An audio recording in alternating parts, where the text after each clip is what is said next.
शुरुआत इस वक्त की बेहद अहम खबर के साथ। जम्मू कश्मीर के जिला कुलगाम में हुए एनकाउंटर में हिजबुल मुजाहिदीन का जिला कमांडर मारा गया है। अशमोजी में सिक्योरिटी फोर्सेस ऑपरेशन अंजाम दे रहे हैं।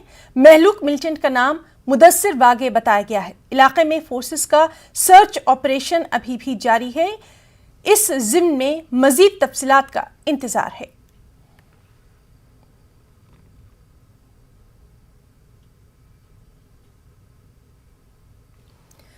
नवजोत सिंह सिद्धू के इमरान खान को लेकर दिए गए बयान पर बीजेपी ने सख्त रद्दअमल का इजहार किया है। बीजेपी तर्जुमान संबित पात्रा ने कहा कि सिद्धू का बयान करोड़ों हिंदुस्तानियों के लिए बाइस तशवीश है। पात्रा ने कहा कि सिद्धू पाकिस्तान जाए और पाकिस्तान की तारीफ न करें, ऐसा नहीं हो सकता। पात्रा ने कहा कि यह कांग्रेस की सोची समझी साजिश है। उन्होंने कहा कि जिस चीज का उन्हें डर था वही हुआ। संबित पात्रा ने यह भी कहा कि सिद्धू ने यह बयान राहुल गांधी के कहने पर दिया है। ये सिद्धू ने कहा था कि साउथ इंडिया में मुझे परेशानी है मगर पाकिस्तान में मुझे परेशानी नहीं है। यह आश्चर्य का विषय है। बंधुगण, अंत में मैं यही कह के समाप्त करूंगा कि हिंदू में कांग्रेस को आईएस और बोको हराम दिखता है। हिंदू में कांग्रेस को आईएस और बोको हराम दिखता है। इमरान खान में कांग्रेस को भाई जान दिखता है। पूरी कांग्रेस कहती है ठोको ताली, ठोको ताली। प्रियंका गांधी से भारतीय जनता पार्टी इस मंच से एक सवाल पूछती है कि नवजोत सिंह सिद्धू पर उनका क्या कहना है। नवजोत सिंह सिद्धू इमरान खान को बड़ा भाई मानते हैं। प्रियंका वाड्रा नवजोत सिंह सिद्धू को अपना भाई मानती है। उन्होंने खुद कहा है कि मेरे भाई हैं इमरान खान, भाई हैं नवजोत सिंह सिद्धू। तो क्या प्रियंका वाड्रा भी इमरान खान को अपना भाई मानती है? No, Sidhu is not right for India. A person who considers Imran Khan as his elder brother, a person who sings paeans for songs of praise for Imran Khan in Pakistan, a person who in fact hugs Qamar Bajwa, a person who says Jeeve Jeeve Pakistan, a person who compares, has the audacity of comparing South India with Pakistan and denigrates South India, is not fit for India. Leave aside Punjab. Punjab is a very respectable state. Punjab deserves better than. और पंजाब कांग्रेस के सदर नवजोत सिंह सिद्धू ने media से बातचीत करते हुए इमरान खान को बड़ा भाई कहने पर उठे तनाजे पर कहा कि बीजेपी जो भी इल्जामात लगाना चाहे लगा ले, ना तो मेरी कोई दुकान है ना रेत की कान। उन्होंने कहा कि बीजेपी गुमराह करने की कोशिश कर रही है। अगर बात को कोई तूल देना चाहे तो कोई भी दे सकता है। दोस्ती ते प्यार साडा मेल जोल होवे, साडा मेल जोल होवे, चले वणज वपार, चले वणज वपार। ये जो पिछली बार मैं क्या सी, इनू अगे बढ़ाना। जदों वाजपेयी साहब पिछली बार गए सी अमन दा स्नेहा लैके। कानपुर में all India Muslim personal law board की मीटिंग खत्म हो गई है। बोर्ड की मीटिंग में हुकूमत से ज़रूरी कवानीन की तरह सीएए को वापस लेने का मुतालबा किया गया। मीटिंग में निकाह को आसान बनाने, जहेज की लानत से बचने समेत दीगर अहम मामलात पर गौर खौज किया गया। 8-9 साल हो गए हैं सरकार ने हमसे कोई मीटिंग नहीं की। हम ये समझते हैं कि हम इस हैसियत के लोग नहीं हैं कि हम सरकार के पास जाएंगे और जा कर के उनसे बात करेंगे। लेकिन एहतजाज करना और सीएए को हिंदुस्तान के बाशिंदों का ये ख्याल करना कि हमारे लिए हानिकारक है, चाहे सरकार उसको हानिकारक समझती है या नहीं समझती है, लेकिन हम ये समझते हैं कि उनको इस चीज़ का एहसास करना चाहिए और उनकी मांग को पूरा करना चाहिए, क़त्ई नज़र इसके कि हम जाते हैं कि नहीं जाते हैं। राहुल गांधी ने मरकज पर एक बार फिर निशाना साधा। उन्होंने एक ट्वीट किया और अपने इस ट्वीट में उन्होंने लिखा कि अब चीनी कब्जे का सच भी मान लेना चाहिए। सरहद पर चीन के साथ कशीदगी पर बातचीत का सिलसिला जारी है, लेकिन तातुल हनूज बरकरार है। गुज़िश्ता दिनों भी WMCC की मीटिंग में सरहदी इलाकों से फौजियों की वापसी के मुद्दे पर तवील बातचीत हुई थी।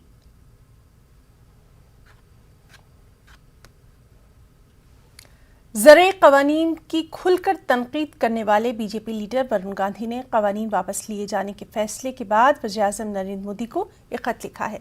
अपने इस खत में उन्होंने MSP कानून वज़ा करने का मुतालबा किया। उन्होंने अपने इस खत में लिखा कि ये फैसला अगर जल्द लिया गया तो कई मासूम जान अगर जल्द ले लिया जाता तो कई मासूम जानें तल्फ नहीं होती। उन्होंने मुतासरीन को 1 करोड़ रुपए मुआवजा देने की भी बात अपने खत में लिखी। वरुण गांधी ने सियासी मुहर्रिकात पर मबनी FIR वापस लेने का मुतालबा किया। उन्होंने आशीष मिश्रा के वालिद और वजीर मुमलिकत अजय मिश्रा के खिलाफ सख्त कार्रवाई की मांग भी PM से की है।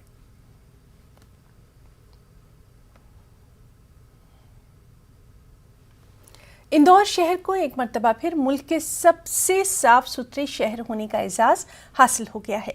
सदर जमहूरिया रामनाथ कोविंद ने दिल्ली में मुनक़िदा स्वच्छ सर्वेक्षण तकरीब में इंदौर शहर को साफ सुथरे शहर के एजाज से नवाजा। इसी तरह गुजरात के सूरत शहर को दूसरा और आंध्र प्रदेश के विजयवाड़ा शहर को सफाई में तीसरा मुकाम हासिल हुआ है। छत्तीसगढ़ को मुल्क भर में साफ सुथरी रियासत का अवार्ड हासिल हुआ। स्वच्छ, स्वस्थ और समृद्ध भारत 21वीं सदी के विश्व समुदाय में अपना यथोचित गौरव हासिल करेगा। मैं पुनः आप सभी पुरस्कार विजेताओं को बधाई देता हूं और आपके उज्जवल भविष्य की शुभकामना देने के साथ साथ यह अपेक्षा करता हूं कि आप सब देश में स्वच्छता अभियान के राजदूत बने।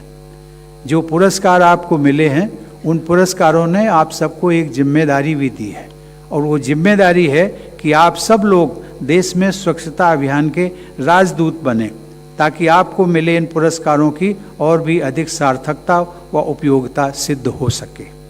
मुझे विश्वास है कि स्वच्छता अभियान को और अधिक प्रभावी बनाने में सरकार आपकी हर संभव सहायता करेगी। ज़रे क़वानीन के बाद मुख्तलिफ गोशों से अब CAA और NRC को वापस लेने की आवाज़ें उठने लगी हैं। असदुद्दीन ओवैसी, इंजीनियर सलीम और उलमाए फिरंगी महली ने मरकज से CAA NRC को वापस लेने का मुतालबा किया है। ओवैसी ने कहा कि वो दिन दूर नहीं जब मोदी सरकार CAA को भी वापस लेगी। उन्होंने ज़रूरी क़वानीन की वापसी को किसान एहतजाज की कामयाबी करार दिया। ये सरकार डरती है जब जनता रोड पर निकलकर प्रोटेस्ट करती है, और ये दूसरा एग्जाम्पल है कि पहले तो CAA NRC का प्रोटेस्ट आपने देखा कि पूरे देश में मुसलमानों के साथ सेकुलर लोग ठहरे, अभी तक रूल्स नहीं बने उसके। दूसरा ये किसानों का आंदोलन, तो ये यकीनन किसानों के आंदोलन की, किसान के तमाम किसानों की ये कामयाबी है। शायर ने सही कहा था कि दहन पर है उनका गुमान कैसे कैसे, कलाम आते हैं दरमियान कैसे कैसे, जमीनो चमन गुल खिलाती है क्या क्या, बदलता है रंग आसमां कैसे कैसे। तो वो दिन दूर भी नहीं है इंशाल्लाह जब मोदी सरकार CAA का कानून भी वापस लेगी। और वहीं फतेहपुर मस्जिद के शाही इमाम डॉक्टर मुफ्ती मुकर्रम ने कहा कि हुकूमत को हठधर्मी से बाज आ जाना चाहिए। उन्होंने कहा कि हुकूमत की जिद की वजह से दुनिया भर में मुल्क की बदनामी हो रही है। उन्होंने क्या कुछ कहा, ये देखते हैं। जो कानून उन्होंने वापस लिए हैं और किसानों की जो भी डिमांड है वो पूरी होनी चाहिए, और जितने भी लोग हैं जो भी परेशान हैं, चाहे माइनॉरिटीज हों, चाहे दूसरे वर्ग के लोग हों, चाहे दलित हों, SC ST के लोग हों, सरकार को सबकी तरफ ध्यान करना चाहिए। और जहां जहां समस्या है, परेशानी है, देखिए जो अहंकार है ना, उसका सर झुकता है। 2019 के जितने भी कानून हैं उनमें ज्यादातर गलत है, चाहे CAA हो, चाहे NRC हो, चाहे NPR हो, चाहे कुछ और हो।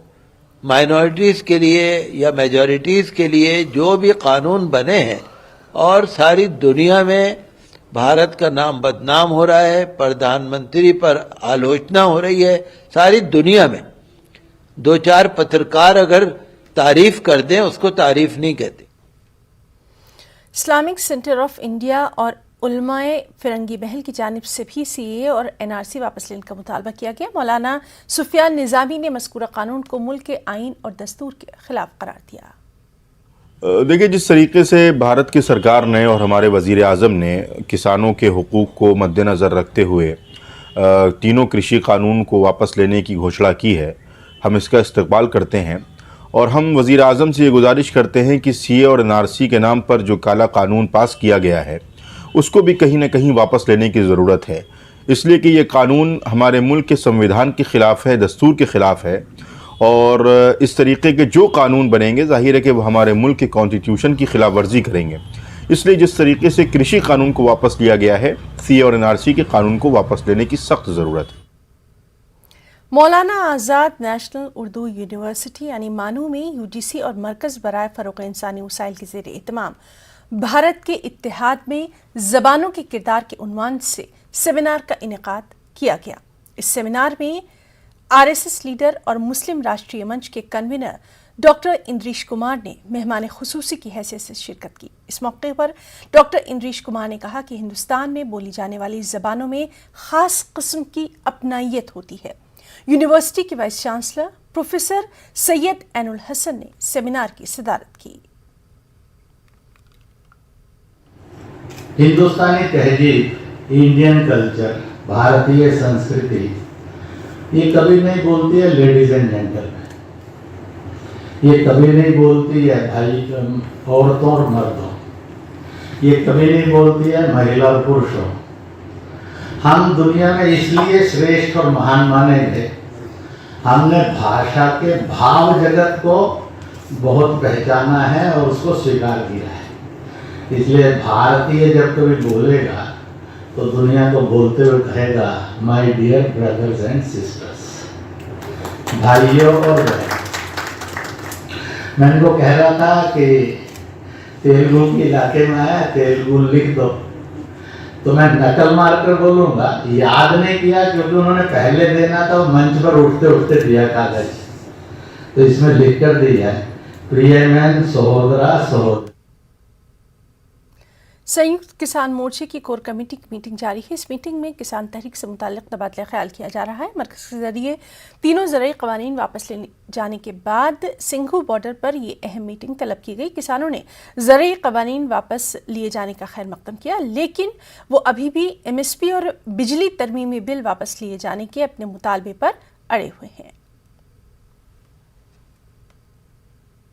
अपने आप को पेश किया है, वो ये दिखाता है कि ये प्राइम मिनिस्टर और एनडीए की गवर्नमेंट घबराई हुई है किसान आंदोलन से, क्योंकि उन्होंने फर्स्ट टाइम पिछले 8 साल में जब से मोदी जी हैं राज सत्ता में, उन्होंने पहली बार एक प्रायश्चित किया, गलती मानी है। वो गलती जो मानी है वो किस कंटेक्स्ट में, उसमें मैं नहीं जाता, लेकिन गलती उन्होंने मानी है। जो गलती जिस कंटेंट के लिए मानी है उससे मैं सहमत नहीं हूँ, लेकिन फॉरम में जो उन्होंने किया वो ठीक किया। कंटेंट जिसके लिए गलती मानी है कि मैं कुछ किसानों को समझा नहीं पाया हूँ, ये गलत बात है। किसान नेता पूरे देश के संयुक्त किसान मोर्चे के आंदोलन में है, किसान सब साथ थे, उनको एक अपना सामाजिक और राजनीतिक जो प्रभाव है गिरता ग्राफ दिखाई दे रहा था, इसीलिए उन्होंने असल में आगे आके ये पहलकदमी ली है। और इसके लिए किसान आंदोलन शहीद हुए किसानों को नमन करता हूँ मैं, और जो किसान इसमें लगे हुए हैं उनको कॉन्ग्रेचुलेट करता हूँ कि उन्होंने फर्स्ट टाइम 3 कानून वापस करवाए। आज तक प्रधानमंत्री कभी किसी फैसले के ऊपर बैकफुट पर गए हैं? फर्स्ट टाइम है कि ओपन देश के सामने गलती मानते हुए 3 कानून वापस लिए हैं। तो ये किसान आंदोलन की बड़ी जीत है। हमारा 29 को पार्लियामेंट मार्च है, 26 को बड़ी गैदरिंग्स है, 22 की लखनऊ रैली है, कल हमारी बड़ी बैठक है, आज नहीं है। आज हमारी कोर कमेटी की बैठक है, कल बड़ी बैठक में हम जो तमाम फैसले लेंगे जो आने वाले दिनों में हमारे आंदोलन के दिशा के लिए उसको पूरी रणनीति कल बन जाएगी। मरकज़ी हुकूमत के जरिए तीनों ज़रई क़वानीन को वापस लेने के फैसले को लेकर कांग्रेस लीडर प्रियंका गांधी ने प्रेस कॉन्फ्रेंस मुनक़िद की। प्रियंका गांधी ने हुकूमत के फैसले का खैर मक़दम किया। साथ ही प्रियंका गांधी ने पीएम मोदी को एक मकतूब लिखकर लखीमपुर खीरी सानहे में कार के नीचे कुचल कर मरने वाले किसानों के अहल खाना के साथ इंसाफ का भी मुतालबा किया। प्रियंका गांधी ने इस मौके पर कहा कि अजय मिश्रा टेनी के बेटे आशीष मिश्रा पर लखीमपुर खीरी में किसानों को कुचलने का इल्ज़ाम है, लेकिन बीजेपी हुकूमत मुलजिम को बचाने की कोशिश कर रही है।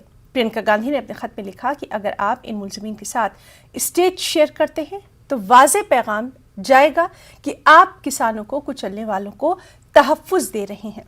इसके साथ ही प्रियंका गांधी ने किसानों को मुआवजा फराहम करने और उनके खिलाफ दर्ज मुकदमात वापस लेने का भी मुतालबा किया। अफसरों के साथ एक कॉन्फ्रेंस है, इस विषय में मैंने उनको एक पत्र लिखा है। आपके माध्यम से मैं उस पत्र को देश और प्रदेश के सामने रखना चाहती हूँ। आदरणीय प्रधानमंत्री जी, नमस्कार। लखनऊ आगमन पर आपका स्वागत।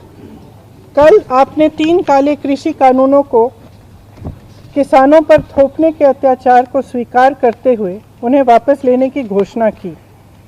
मैंने अखबारों में पढ़ा है कि आज आप लखनऊ में होने वाली डीजीपी कॉन्फ्रेंस में देश की कानून व्यवस्था संभालने वाले आला अधिकारियों से चर्चा करेंगे। लखीमपुर किसान नरसंहार में अन्नदाताओं के साथ हुई क्रूरता को पूरे देश ने देखा।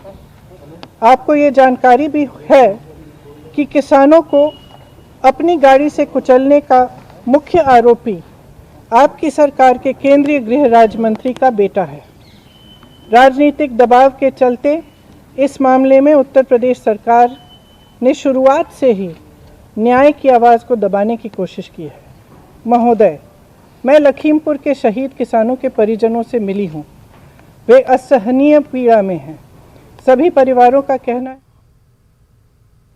मरकज़ के ज़रिए क़वानीन वापस लेने के फैसले को किसानों की बड़ी जीत करार दिया जा रहा है। इसे जमहूरियत और आइन की जीत भी बताया जा रहा है। इस जीत पर खुशी मनाने के लिए कांग्रेस आज किसान दिवस मना रही है।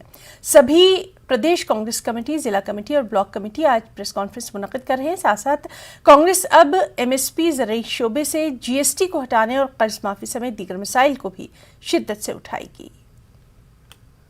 इस वक्त मैं राजधानी दिल्ली के जंतर मंतर पे मौजूद हूं और आपको बता दूं कि एक तरफ जहां दिल्ली की सीमाओं पर किसानों का आंदोलन चल रहा है, तो दूसरी तरफ दिल्ली के जंतर मंतर पर भी पंजाब कांग्रेस के सांसद लगातार किसानों की हक के लिए यहां पर प्रोटेस्ट पर बैठे हुए हैं। आपको बता दूं कि ये आप देख सकते हैं कि ये तस्वीरें ये तब से हैं जब से यहां पर कांग्रेस के जो सांसद हैं वो किसानों के हक में दिल्ली के जंतर मंतर पर बैठ गए और उसके बाद से लगातार अभी भी जो सांसद हैं वो यहाँ पर लगातार बैठे हुए हैं। चाहे आप बात करें गुरजीत औजला की, रवनीत बिट्टू की, जसबीर सिंह गिल की, तमाम जो सांसद हैं, विधायक हैं, वो यहाँ पर प्रोटेस्ट कर रहे थे किसानों के हक के लिए।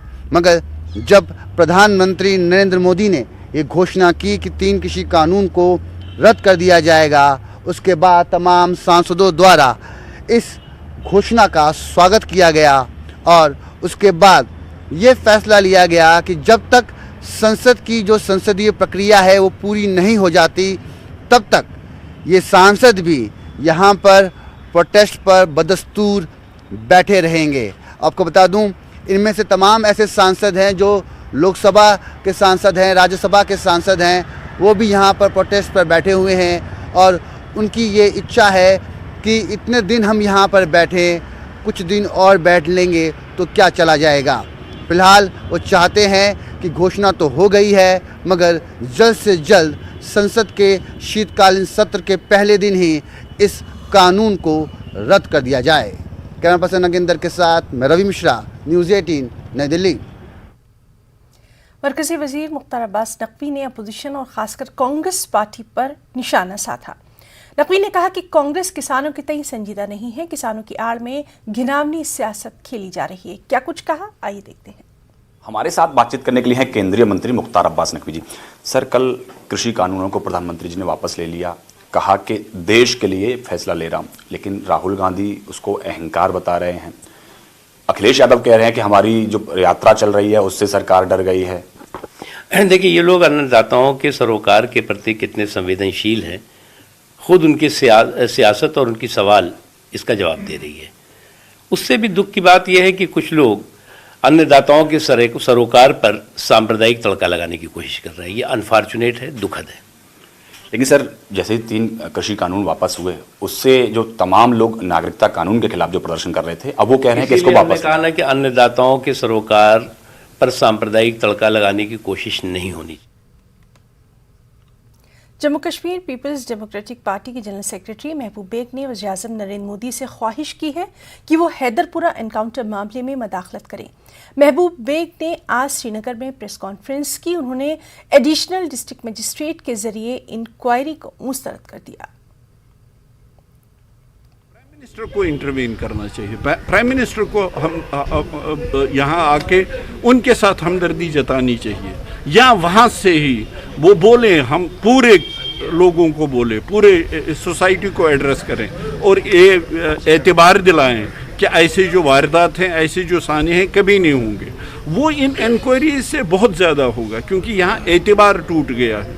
उस एतबार को बहाल करने के लिए प्राइम मिनिस्टर के 2 लफ्ज़ कि ऐसे जो वारदातें हैं कभी नहीं होंगे, वो ज़्यादा हमारे ज़ख्मों को मरहम करेंगे then these formal inquiries like magisterial inquiry. और महबूब बेग ने मजीद कहा कि वज़ीर-ए-आज़म ज़रूरी क़वानीन की तर्ज पर जम्मू कश्मीर और लद्दाख की खुसूसी हैसियत को भी बहाल कर दी है। उन्होंने बता दिया, देर आए दुरुस्त आए। कल प्राइम मिनिस्टर ने बता दिया नहीं, पार्लियामेंट कोई एब्सोल्यूट चीज़ नहीं है। पार्लियामेंट की जो मेजॉरिटी है, अगर उसमें कानून बनते भी हैं, अगर वो लोगों को तस्लीम नहीं होंगे तो वो वापस भी लिए जा सकते हैं। उससे हमारी उम्मीदें बढ़ गई। जिस तरह की पूरे कश्मीर में ही नहीं, आज आप जम्मू में बात कीजिए, आज आप लद्दाख में बात कीजिए, यूनानिमस है बाय एंड लार्ज। वो शायद आर्टिकल 370 नहीं कहेंगे, 35 नहीं कहेंगे, मगर जो उसकी रूह है आज वो वहाँ भी फील हो रही है और लद्दाख में भी फील हो रही है। जैसे कल कानून मनसूख हुए, बिल्कुल उस तरीके से वो कानून भी मनसूख होने चाहिए, ताकि कश्मीरी का, जम्मू का, लद्दाख का एतबार वापस आ जाए, जो एतबार इस वक्त बिल्कुल टूट।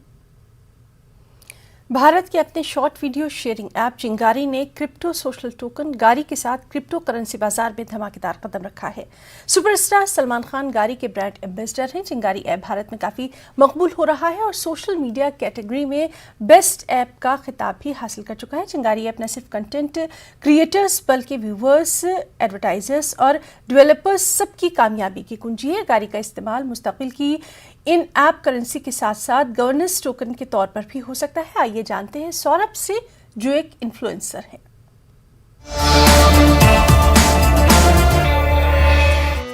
ये कंटेंट क्रिएटर, ये इन्फ्लुएंसर, ये कोई जॉब है, कोई वर्क प्रोफाइल है, इसको कोई सीरियसली नहीं लेता है। इसके 2 सबसे बड़े रीजन हैं। पहला, कंटेंट मोनेटाइजेशन की स्टेबिलिटी नहीं है, और दूसरा, आगे चल के क्या होगा किसी को कुछ नहीं पता। ये क्वेश्चन हमेशा बने रहते हैं। अब गारी टोकन की वजह से क्रिएटर्स को कंटेंट मोनेटाइजेशन की स्टेबिलिटी मिल रही है और सारे क्रिएटर्स को सब्सटेंशियल अमाउंट कमाने का गारी टोकन की वजह से मौका मिल रहा है। तो लोकल मार्केट में जो ट्रेंड चल रहा है उसको छोड़ के अब क्रिएटर कुछ सीरियस, कुछ अच्छे कंटेंट क्रिएट कर सकता है और आगे चल के इसमें उसका फ्यूचर है, ये अब देख सकता है।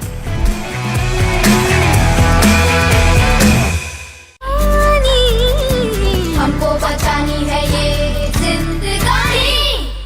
Namaskar, I'm Shobna Narayan, the Kathak dancer.